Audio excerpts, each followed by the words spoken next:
안녕하세요. 저는 정신건강학과 전문의 박수경입니다. 오늘 당사자 가족들을 위한 영상으로 가족의 역할과 가족들이 궁금해하시는 질문에 대해 알아보겠습니다. 여기서 우리 가족분들이 꼭 짚고 넘어가셔야 될 게, 모든 답을 예스와 노로 얻으시려고 안 하셨으면 좋겠다. 끝장 보려고 하지 않으셨으면 좋겠다. 이미 알고 계실 겁니다. 그런데 우리 마음이 그렇지 않아요. 그래서 그렇게 하라는 거예요? 말라는 거예요? 답답하니까 딱 결정을 내려주세요. 근데 어느 누구도 그 답은 가지고 있지 않아요. 왜? 다 상황이 다르고 증상이 다르고 케이스가 다르거든요. 그래서 원칙을 알고 있으면 거기에 맞게끔 우리는 대응을 할 수가 있는 겁니다. 클릭. 그래서 무조건 예, 아니다 라고 답을 얻지 않으셨으면 좋겠어요.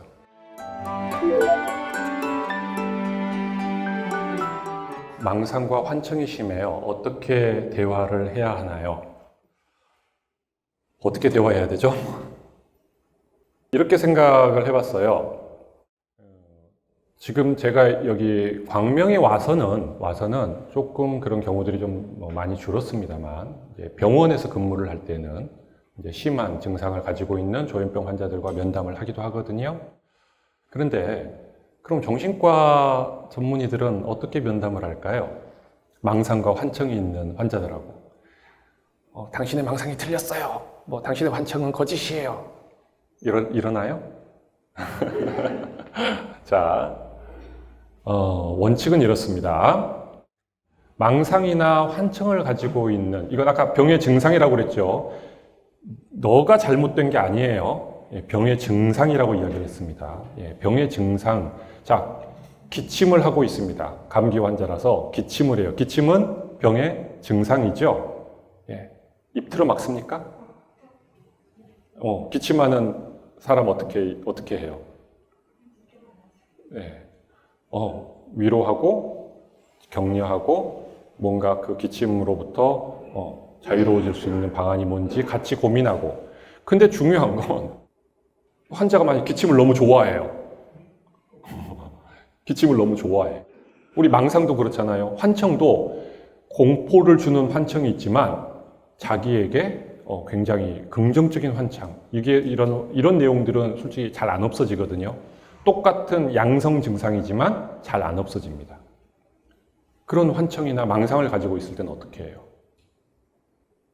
yes, no로 생각하지 말자고 그랬잖아요. 기본은 그렇습니다. 인정해 주는 겁니다. 인정한다는 게 너가 옳다라는 뜻이 아닙니다. 자, 제가 우리 어머님한테 저 집에 황금이 100kg 있어요. 어머나 좋겠다. 라고 하시면 안 됩니다. 네. 제일 좋은 답은 그겁니다. 그렇구나. 너가 그렇게 생각하고 있구나. 너가 그렇게 말을 하는구나. 그건 나한테 지금 들려. 그렇구나. 너가 옳다, 그르다라고 판단해서 논쟁하지 않는다.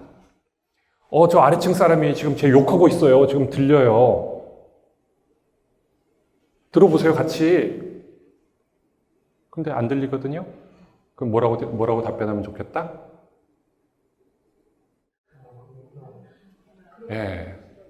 잘하셨어요. 연습하셔야 됩니다. 지금 그 소리가 들려? 어때? 그것 때문에 지금 화나니? 힘드니? 가급적이면은 질문을 해주세요. 그 질문은 내 가족의 감정에 대해서 질문을 해주세요. 그게 대응하는 첫 번째 답 중에 하나입니다. 첫 번째 뭐라고요? 그렇구나. 그냥 망상도 그렇고 환청도 그렇고 절대로 논쟁하지 않는다.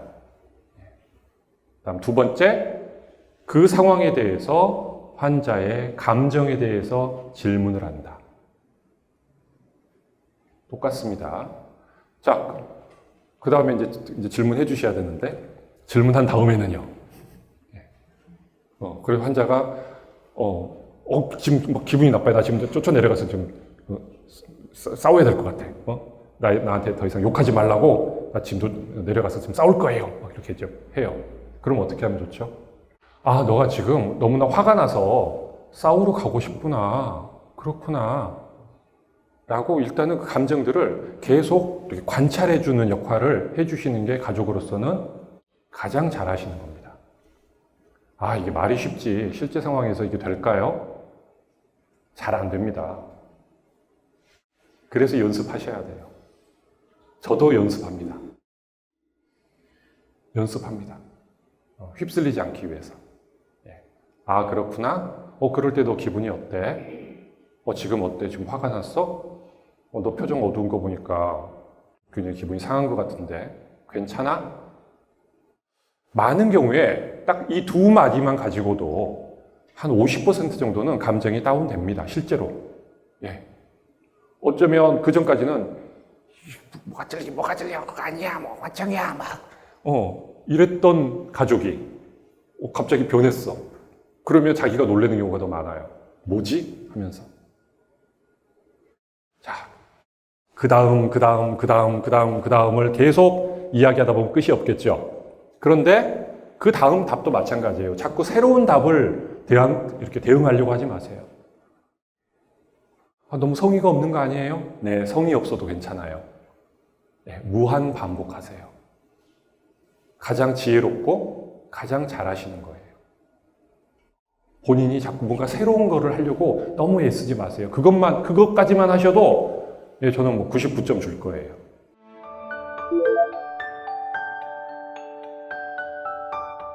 화를 내고 공격적일 때는 어떻게 해야 하나요? 아까 이야기했죠? 화를 내고 공격적일 때는 어떻게 해야 되나? 그러면 아마 더 화내는 경우들이 많더라고요.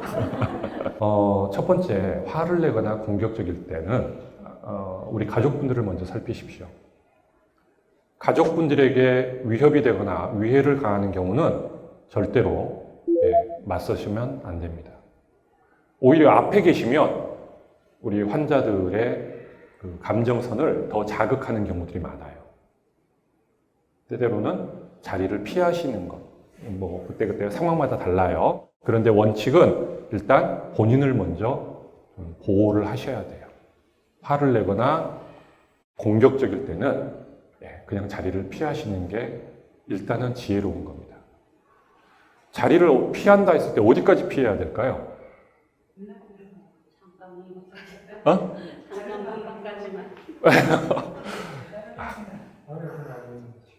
맞습니다. 시야가 안 보이는 데까지. 때로는 집 밖으로 나가셔도 괜찮아요. 집 밖으로 나가셔서 한 5분 정도 산책하시다가 돌아오셔도, 왜 그런 모습 보면 본인도 감정이 상하잖아요. 돌아왔는데 여전히 화나 있어. 그럼 어떡해요? 여전히 화나 있어요. 여전히 공격적이면 어떡하죠? 보통은 또 나가시면 됩니다. 농담 아니에요. 왜? 아직 시간이 부족한 거거든요. 자, 화가 나고, 아까도 이야기했지만 화가 나고 공격적이다라는 것은 지금 여기서 얘는 오해하지 마세요. 증상입니다. 그렇죠. 증상일 때 지금 이야기하는 거예요. 우리가 이거 어렵게 생각하지 마세요. 전문가가 아니어도 상관없습니다. 살면서 가족끼리 화날 일 있잖아요. 서로 마음 상할 일 있잖아요.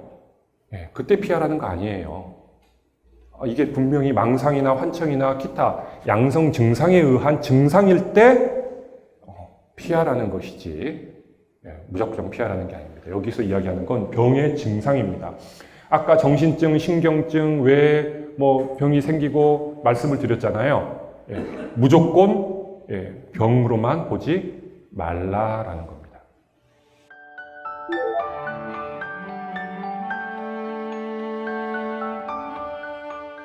아무것도 안 하려고 할 때는 어떻게 해야 되나요? 이제 음성 증상이라고들 많이들 알고 계시잖아요. 그죠? 음성 증상. 같이 아무것도 안 해요? 아니 같이 밖에 나가는데 안 나간대요. 안 나간대요. 제가 좀 어긋장 좀 부릴게요. 안 나갈 거예요. 자, 어떻게 하면 좋습니까?